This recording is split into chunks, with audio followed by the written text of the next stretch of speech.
I've been doing a lot more reflection. I've started doing nightly reflections and journaling, which I email to myself, and so I have it the next day of like takeaways, because I've learned that's how my brain works. And then I share that with my management team, and then we come into these meetings and some of those nuggets might get shared. So I think it's the revisiting every single week keeps my brain on that track and that muscle of reflecting and like thinking about leadership, and am I doing things intentionally? Am I creating these good habits? If you're not aware of what's going on, if you're not aware of who you are, and if you're not aware of what you're feeling, then you can't make conscious decisions to stop, analyze, and really learn and start to grow.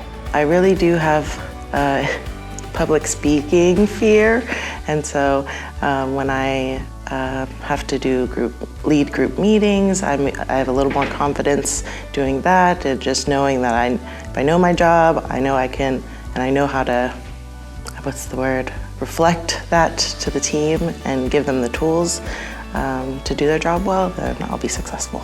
In the midst of all this, was promoted from manager to director. Being a manager, the bulk of the individuals that I dealt with on a regular basis were similar individuals, meaning that I could treat them all the same. I would expect the same response from them. Having to make that transition in the midst of this, it became clear that that strategy doesn't work for everyone.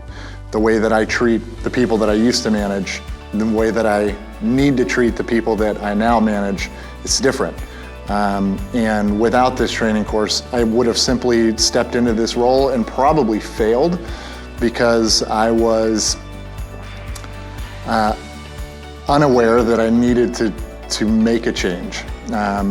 People respond differently to different management styles. People need messages delivered in a certain way. These are all things that I took for granted, and I just made the assumption that I'm naturally directive. I can continue to be directive. That's what's worked for me. That's what's helped me get to where I am today. Momentum. Prior to this mastermind, I wouldn't have thought about momentum in terms of it being within your team and within your organization.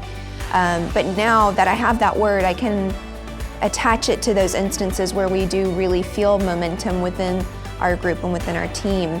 And now I can say, hey, guys, this is great momentum. How do we maintain this? How can we keep this energy up and going and not lose it?